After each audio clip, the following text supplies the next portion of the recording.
MBBS படிப்பிற்கு 4½ ஆண்டுகளுக்கு மட்டுமே கட்டணம் வசூலிக்க வேண்டும் என்றும் தனியார் மருத்துவக் கல்லூரிகளுக்கு தமிழ்நாடு மருத்துவ கவுன்சில் கடிதம் அனுப்பியுள்ளது.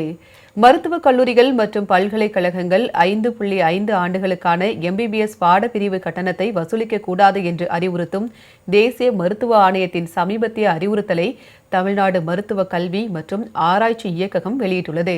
மேலும் மாநிலத்தின் கட்டண நிர்ணய குழு அங்கீகரித்த தொகையை தாண்டி வேறு எந்த கட்டணத்தையும் வசூலிக்கக்கூடாது என்றும் அந்த குழு கல்வி நிறுவனங்களை எச்சரித்துள்ளது.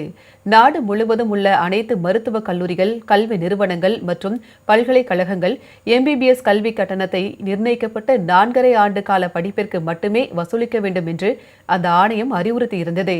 அனைத்து சுயநிதி மருத்துவ மற்றும் பல் மருத்துவக் கல்லூரிகள் மற்றும் மாநில தனியார் பல்கலைக்கழக மருத்துவக் கல்லூரிகள், சுயநிதி தொழில்முறை கல்லூரிகளுக்கான கட்டண நிர்ணய குழுவின் ஜூன் 12, 2025 தேதியிட்ட நடைமுறைகளை கண்டிப்பாக பின்பற்ற வேண்டும் என்றும் அக்குழுவால் நிர்ணயிக்கப்பட்ட கட்டணத்தை தவிர வேறு எந்த கட்டணத்தையும் வசூலிக்கக்கூடாது என்றும் உத்தரவிடப்பட்டுள்ளது.